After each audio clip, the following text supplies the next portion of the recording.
Assalomu alaykum, hurmatli obunachilar, bo'lajak obunachilar. Doktor Neyroxirurg kanaliga xush kelibsizlar. Kanalimga obuna bo'lib qo'ying va qo'ng'iroqchani bosib qo'ying. Bundanda yaxshiroq yangiliklarni o'tkazib yubormang. Bugun sizlar bilan eng dolzarb mavzu bo'lgan dunyoning jamiki bir 75-80% erkaklarda uchraydigan, ya'ni erta bo'shanib qo'yish yoki jinsiy zaiflik haqida qisqacha short video qilib tayyorlaganman. Sizlarga foydali bo'ladi degan umiddaman. O'zi bu nima? Tez bo'shanib qo'yish yoki polvoy akt paytida jinsiy davomiylik 90% erkaklarda 1 daqiqadan 5 daqiqagacha bo'ladi. Xo'p, agar 5 daqiqa bo'ladigan bo'lsa, bu normal hisoblanadi. Ya'ni 3-5 daqiqa bu normal hisoblanadi.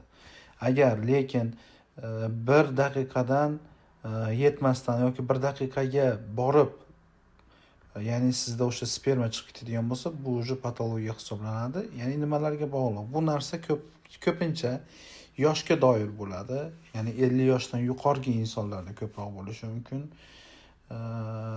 Bu narsa psixologiyaga bog'liq bo'ladi. 18 yoshdan 35-45 yoshgacha bo'lgan erkaklarda ko'proq uchraydi va bu narsa masturbatsiya ko'p qilinishiga bog'liq bo'ladi va o'latni o'ziga bog'liq bo'ladi. Ya'ni o'lat boshchasi, ya'ni golovka deymiz, golovkani kaltaligiga bog'liq bo'ladi. Ya'ni sunnat qilinayotgan paytda boshchasini kaltaroq qilib qo'yishning natijasida bosh tana qismini sezuvchanligi ortib ketadi. Shuni hisobiga polvoy akt paytida ishqalanish hisobiga sizda sperma tez chiqib ketadi. Ya'ni endi buni kim davolaydi?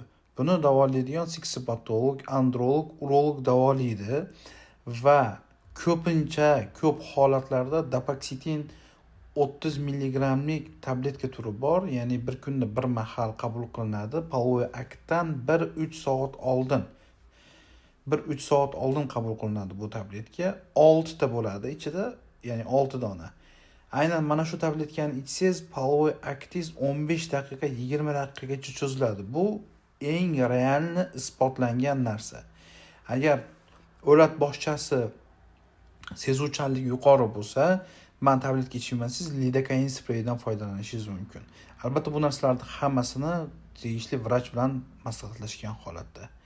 Hammaga kuninglar xayrli o'tsin, sog' bo'linglar, salomat bo'linglar. Kanalimga obuna bo'lish esingizdan chiqmasin. Bundan da foydaliroq ma'lumotlarni sizlarga yetkazib turaman. Sizlar bilan doktor Neyroxirurg.